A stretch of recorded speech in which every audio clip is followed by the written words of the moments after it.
जैसे ही फिल्म शुरू होती है, हम जोसेफिना को देखते हैं, जो एक नन है और अपनी अंतिम प्रतिज्ञाएं लेने वाली है। वह एक लड़कियों के हॉस्टल की प्रभारी भी है। एक सुबह जब वह लड़कियों के कमरे चेक कर रही होती है, वह अचानक विचारों में खो जाती है। वह लंबे समय से पुरुषों से दूर रही है, लेकिन एक औरत होने के नाते उसके अंदर भी इच्छाएं हैं। तभी उसे एक फोन आता है जिसमें बताया जाता है कि उसके पिता का निधन हो गया है और उसका भतीजा, जो उसके पिता के साथ रहता था, अब अकेला है। जोसेफिना, जिसने अपना जीवन चर्च को समर्पित कर दिया था और बाहरी दुनिया से नाता तोड़ने के लिए तैयार थी, अब एक बहुत बड़ी जिम्मेदारी के बोझ तले दब गई है। वह रात को भगवान से प्रार्थना करती है, क्षमा मांगती है और अपने हालातों के लिए मार्गदर्शन चाहती है। फिर वह अपने भतीजे की तस्वीरें देखती है और पूरी रात उसके बारे में सोचती रहती है। अगली सुबह वह अपने पिता के अंतिम संस्कार के लिए निकलती है। यहीं पर वह पहली बार अलेक्जेंडर को देखती है, जो अब बड़ा हो चुका है। अलेक्जेंडर भीतर से बहुत टूट चुका है, क्योंकि उसे कभी अपनी माँ का प्यार नहीं मिला, नहीं अपने पिता का। जो एकमात्र व्यक्ति उसे सच्चा प्यार देता था, उसका दादा, अब इस दुनिया में नहीं रहा। अब उसे उस औरत के साथ रहना है जिसे वह शायद ही जानता हो। उस रात जोसेफिना अपने बचपन के घर लौटती है, जहाँ उसने अपना बचपन बिताया था। वहाँ की यादें उसे फिर से घेर लेती हैं।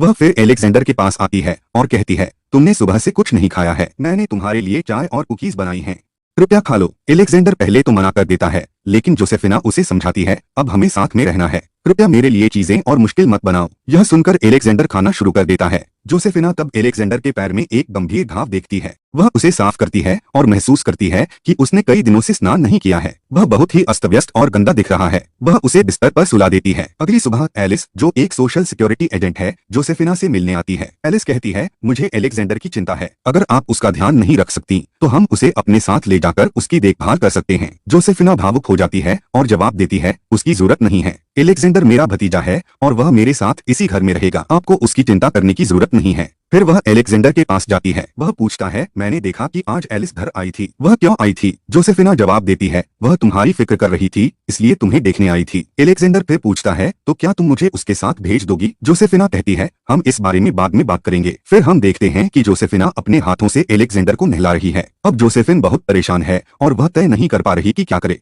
एक तरफ वह सोचती है कि अलेक्जेंडर को एलिस को सौंप दे और अपनी धार्मिक जिंदगी जारी रखे, लेकिन दूसरी तरफ उसे लगता है कि ऐसा करना अलेक्जेंडर के साथ नाइंसाफी होगी। वह पूरी रात इसी उलझन में बिता देती है। अगली सुबह हम देखते हैं कि अलेक्जेंडर जोसेफिन से झूठ बोलता है कि वह किसी दोस्त के घर जा रहा है और फिर वह पूरा दिन बाहर बिताता है। जब जोसेफिन को यह पता चलता है तो वह गुस्सा हो जाती है और उसे डांटती है। उसी रात हम देखते हैं कि अलेक्जेंडर जोसेफिन के बिस्तर में आकर सोता है। यह बात जोसेफिन को बहुत अजीब लगती है। वह नहीं चाहती कि अलेक्जेंडर उसके साथ सोए, इसलिए वह उसे जाने के लिए कहती है। अलेक्जेंडर उसे बताता है कि उसने एक डरावना सपना देखा और वह अपने बिस्तर में नहीं सो पा रहा है। जोसेफिन कहती है कि एक गिलास पानी पियो और अपने बिस्तर में जाकर सो जाओ, क्योंकि तुम यहाँ नहीं सो सकते। यह सुनकर जोसेफिन मजबूरी में अलेक्जेंडर को अपने साथ सोने देती है। फिर हम देखते हैं कि जोसेफिन बहुत ही तीव्रता से भगवान से प्रार्थना कर रही है। अब जोसेफिन को एहसास होता है कि वह अपने भतीजे की ओर आकर्षित होने लगी है, इसलिए वह पूरे दिल से भगवान से प्रार्थना करती है। वह कहती है, अगर तू मुझ पर और मेरे भतीजे पर भरोसा नहीं करता, मुझे कोई संकेत दो, मुझे क्या करना चाहिए? जोसेफिन बहुत परेशान है। वह धर्म, प्रेम, रिश्तों और आकर्षण के बीच एक कठिन स्थिति में फंसी हुई है। उसी दिन हम जोसेफिन को अलेक्जेंडर से बात करते हुए देखते हैं,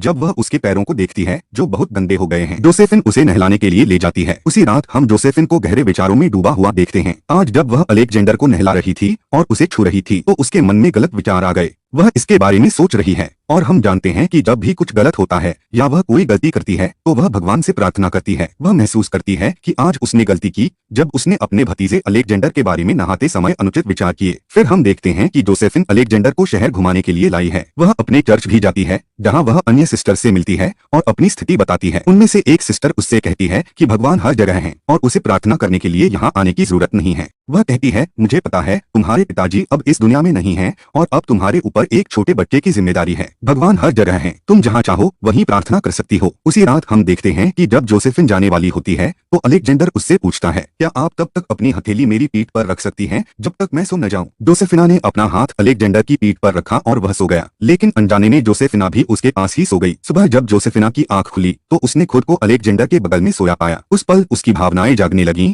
और उसे अपने भांजे की ओर बढ़ती हुई आकर्षण की भावना महसूस होने लगी। वह अपनी भावनाओं पर नियंत्रण खोने लगी और उसकी शारीरिक इच्छाएं हावी होने लगी। तभी जोसेफिना को एक फोन कॉल आया। फोन पर मौजूद व्यक्ति ने बताया कि उसकी बहन कल आई थी, लेकिन वह जोसेफिना घर पर मौजूद नहीं थी। कॉल करने वाली उसकी बहन एंजेलिना थी, जो अलेक्जेंडर की मां है। फोन करने वाला व्यक्ति बताता है कि एंजेलिना कल फिर से आएगी। यह सुनकर जोसेफिना बहुत घबरा जाती है। वह तुरंत अपने वकील को कॉल करती है और सब कुछ बताकर पूछती है, एंजेलिना वापस आ रही है, क्या वह अलेक्जेंडर को मुझसे ले जा सकती है?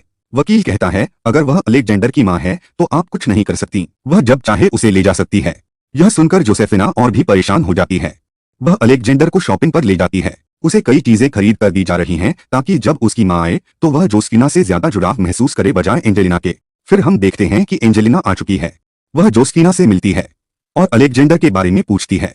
जोसेफिना उसे बताती है कि वह स्कूल में एंजेलिना कहती है, मैं यहाँ अपने बेटे से मिलने आई हूँ और अब उसे अपने साथ ले जाऊंगी। मैं अब से उसे अपने पास ही रखूंगी। जोसेफिना उससे पूछती है, तुम अब तक कहाँ थी? तुम्हें पहले अपने बेटे का ख्याल क्यों नहीं आया? एंजेलिना जवाब देती है, मैं अस्पताल में भर्ती थी, मेरी तबीयत बहुत खराब थी, इसलिए मैं यहाँ नहीं आ सकी। फिर वह जोसेफिना को एक कार्ड देती है जिस पर उसका नंबर लिखा होता है और कहती है, अलेक्जेंडर से कहना कि मुझे फोन करे। इसके बाद वह चली जाती है। बाद में जब अलेक्जेंडर घर आता है तो जोसेफिना उसे उसकी माँ के बारे में कुछ नहीं बताती। रात को जब अलेक्जेंडर सो रहा होता है, जोसेफिना उसके कमरे में आती है। वह उसे चाह भरी नजरों से देखती है और उसके बिस्तर के पास बैठ जाती है। अगली सुबह जब अलेक्जेंडर को उसके फुटबॉल मैच में ले जाने के लिए वैन आती है तो जोसेफिना उसे जगाती नहीं है और वैन चली जाती है। इससे अलेक्जेंडर जोसेफिना से नाराज हो जाता है और कहता है, अब मैं टैक्सी लेकर जाऊंगा। जोसेफिना उसे रोकने की कोशिश करती है और कहती है, तुम्हारे लिए अकेले टैक्सी से जाना सुरक्षित नहीं है। अलेक्जेंडर जवाब देता है, मैं अब बच्चा नहीं हूँ। अगर आपको मेरी इतनी ही चिंता है तो मुझे एक मोबाइल फोन दिला दो ताकि मैं आपसे संपर्क में रह सकूं। इसके बाद वह चला जाता है। जोसेफिना डरती है कि कहीं अलेक्जेंडर अपनी माँ से न मिल ले और वह उसे अपने साथ न ले जाए। चिंतित होकर वह भी उसके मैच वाले स्थान पर पहुंचती है। मैच खत्म होने के बाद जब वे घर लौट रहे होते हैं, जोसेफिना अलेक्जेंडर को एक फोन देती है और कहती है, मैंने तुम्हारे लिए ये फोन खरीदा है।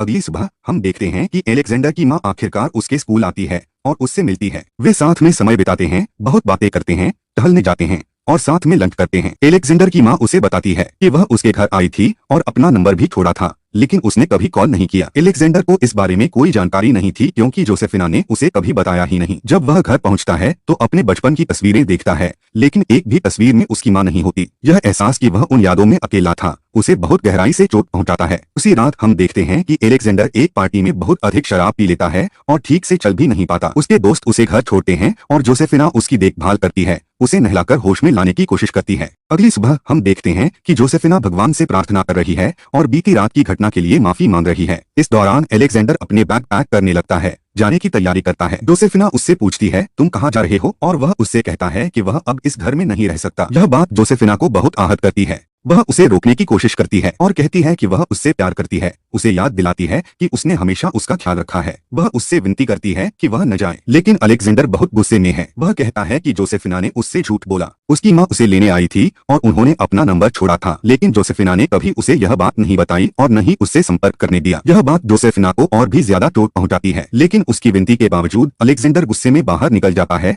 और अपनी माँ के साथ चला जाता है। अब हालात बेकाबू हो चुके हैं। अलेक्जेंडर गुस्से में है, लेकिन जब वह अपनी माँ और उनके पति को एक साथ देखता है तो उसे अजीब सा महसूस होता है। वे एक होटल में चेक इन करते हैं और अलेक्जेंडर उनसे पूछता है कि क्या वे साथ में डिनर कर सकते हैं, लेकिन उसकी माँ अपने पति से कहती है कि वह अलेक्जेंडर को कुछ पैसे दे दे ताकि वह नीचे के रेस्टोरेंट में खाना खा सके। जब अलेक्जेंडर पूछता है कि क्या वे साथ नहीं खाएंगे तो उसकी माँ झूठ बोलती है कि उसे भूख नहीं है और उसे डिनर की जरूरत नहीं है। अलेक्जेंडर डिनर के लिए चला जाता है, लेकिन जब वह लौटता है तो देखता है कि उसकी माँ और उनके पति पहले ही खाना खा चुके हैं। जैसे ही वह कमरे में दाखिल होता है, वह देखता है कि उसकी माँ रो रही है और कह रही है, मैं अब और नहीं कर सकती, मैं उस घर में कभी वापस नहीं जाऊंगी। यह सब सुनकर अलेक्जेंडर अंदर से बुरी तरह टूट जाता है कि उसकी माँ उसके साथ कैसा व्यवहार करती है। उसे एहसास होता है कि उससे बहुत बड़ी गलती हो गई है, उसे जोसेफिना के साथ ही रहना चाहिए था। उसकी माँ ने उसे सिर्फ अपने साथ रखा, लेकिन उसमें कोई सच्चा प्यार नहीं था। भावनाओं से घिरा हुआ अलेक्जेंडर वापस जोसेफिना के पास भागता है। इस बीच हम जोसेफिना को एक बिल्कुल अलग हालात में देखते हैं। वह एक उभरा हुआ रिवीलिंग कपड़ा पहने हुए एक बार में जाती है